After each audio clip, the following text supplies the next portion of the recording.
सोचिए, ये कुछ ऐसा है जैसे लॉटरी जीत जाना। वो भी तब जब आपको पता ही नहीं था कि कोई लॉटरी है भी। बस आप सुबह उठे और बूम, आपकी दुनिया पूरी तरह बदल गई। एक ऐसी दुनिया जहां मेहनत का कोई रोल ही नहीं है, सब कुछ सिर्फ और सिर्फ किस्मत का खेल है। $100 बन गए $16 लाख।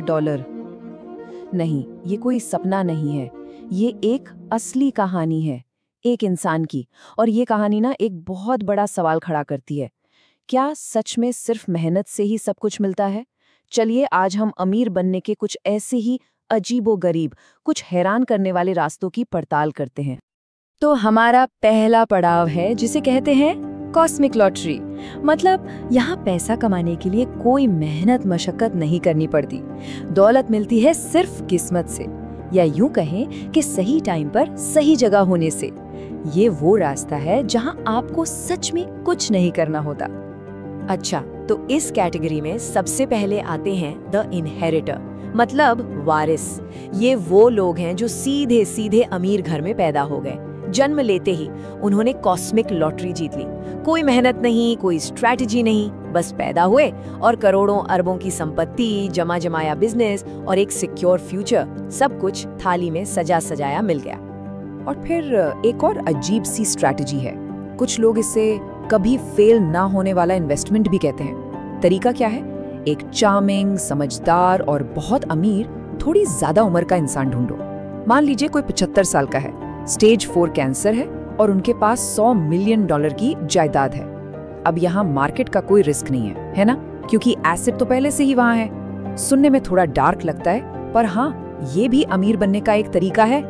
खैर, उस दुनिया से बाहर आते हैं और बात करते हैं आज के जमाने की, डिजिटल गोल्ड रश। ये एक बिल्कुल अलग ही खेल है।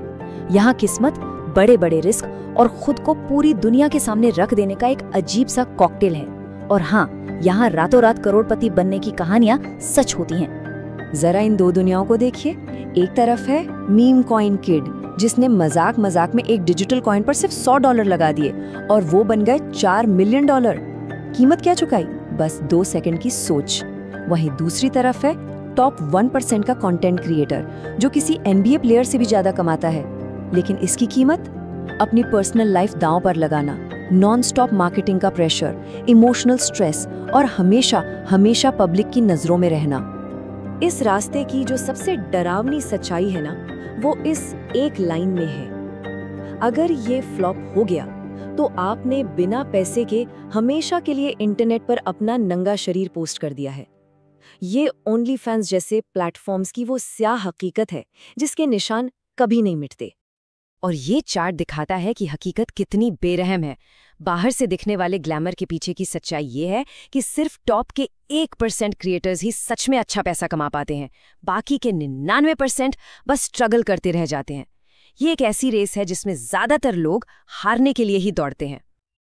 चलिए अब इस भागदौड़ वाली दुनिया से थोड़ा ब्रेक लेते हैं, गियर बदलते हैं और स्पीड को बिल्कुल स्लो कर देते हैं। अब हम बात करेंगे उन रास्तों की जो शायद ग्लैमरस तो नहीं है, लेकिन धीरे धीरे बिल्कुल सोचे समझे तरीके से आपको दौलत और सिक्योरिटी तक ले जाते हैं। ये कहानी है एक आम इंसान की, 40 साल का लंबा सफर। शुरुआत होती है स्टूडेंट लोन के बोझ से, फिर करीब 15 साल की जी तोड़ मेहनत के बाद वो पल आता है जब इंसान अपना पहला घर खरीदता है। 25वें साल में जाकर परिवार के साथ पहली वेकेशन नसीब होती है और फिर 40 साल की लगातार मेहनत, बचत और इन्वेस्टमेंट के बाद करीब $1.8 मिलियन की नेटवर्थ के साथ एक सुकून भरी रिटायरमेंट मिलती है। और फिर एक रास्ता है जिसे कुछ लोग NPC का रास्ता कहते हैं, जैसे वीडियो गेम का वो कैरेक्टर जो बस एक ही काम बार बार करता रहता है। ये रास्ता और भी ज्यादा मुश्किल है। हफ्ते के 7 दिन 1 या 2 जॉब्स करना, $1 का हिसाब रखना और सालों साल बस चावल, फ्रोजन सब्जियों और सस्ते प्रोटीन पर गुजारा करना। और ये रूटीन 15 से 20 सालों तक बस दोहराते रहना। तो इतनी कड़ी मेहनत और त्याग के पीछे की वजह क्या है? वो इस एक लाइन में छिपी है। आप अपनी 20s की उम्र में सबसे अच्छी जिंदगी जीने की कोशिश नहीं कर रहे हैं, आप भविष्य की आज़ादी खरीद रहे हैं। मतलब आज की छोटी छोटी खुशियों को कुर्बान करना ताकि आने वाला कल आपकी अपनी शर्तों पर जिया जा सके। और अब हम आते हैं कहानी के क्लाइमैक्स पर। ये उन लोगों की कहानी है जो बने बनाए सिस्टम को तोड़ देते हैं। ये किसी और के लिए काम नहीं करते। ये लोग अपना सब कुछ दांव पर लगा देते हैं, सिर्फ अपने आइडियाज और अपनी काबिलियत के भरोसे। ये हैं फाउंडर्स। एक एंटरप्रेन्योर का सफर कुछ ऐसा होता है। एक ड्रॉपशिपिंग स्टोर खोला, फेल हो गया। एक क्लोथिंग ब्रांड शुरू किया, सिर्फ 3 हुडी बिकी, वो भी 2 माँ ने खरीदी। कई रातें सिर्फ 2 मिनट वाले नूडल्स खाकर गुजारी। यूट्यूब से खुद को कोडिंग सिखाई। अनगिनत फेलियर्स, निराशा, अकेलापन। और फिर एक दिन अचानक उनका बनाया एक ऐप $2 मिलियन में खरीद लिया जाता है। ये रातों रात मिली कामयाबी नहीं है, ये सालों के अंधेरे के बाद की सुबह है। और फिर एक और कॉन्सेप्ट है जिसे कहते हैं वन ऑफ वन, मतलब दुनिया में अपने जैसा सिर्फ एक होना। देखिए, किसी भी चीज में दुनिया का बेस्ट होना पैसा कमाने का एक पक्का तरीका है, लेकिन इसमें एक बहुत बड़ी शर्त है। दुनिया को उस चीज की परवाह भी होनी चाहिए जिसमें आप बेस्ट हैं। ये चार्ट इस बात को एकदम साफ कर देता है।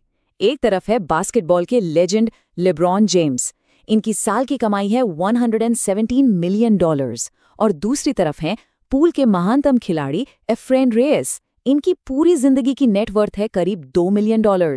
दोनों अपने अपने खेल के बादशाह हैं। तो फिर इतना फर्क क्यों? फर्क है मार्केट के साइज का। इससे ये पता चलता है कि एक बड़े मार्केट में बेस्ट होना और एक छोटे मार्केट में बेस्ट होने में जमीन आसमान का अंतर होता है। तो हमने अमीर बनने के कई रास्ते देखे, किस्मत, रिस्क, मेहनत, इनोवेशन। लेकिन अब इस पूरी बातचीत को एक नए एंगल से देखते हैं। असली सवाल ये नहीं है कि अमीर कैसे बने, असली सवाल है इन सब रास्तों की कीमत क्या है। ये टेबल हर रास्ते की असली कीमत बताता है। जुआरी के लिए कीमत है सब कुछ हार जाने का भयानक रिस्क। क्रिएटर के लिए कीमत है पब्लिक में अपनी इज्जत और इमोशनल शांति। एनपीसी के लिए कीमत है अपनी जवानी और आज की जिंदगी। और फाउंडर के लिए कीमत है सुकून और मेंटल पीस। एक बात तो साफ है, दौलत की दुनिया में कुछ भी मुफ्त नहीं मिलता। तो आखिर में अमीर बनने का कोई एक सही या गलत रास्ता नहीं है। हर रास्ते की अपनी एक कीमत है, एक कुर्बानी है जो देनी पड़ती है। तो असली सवाल ये है, आप कौन सी कीमत चुकाने के लिए तैयार हैं?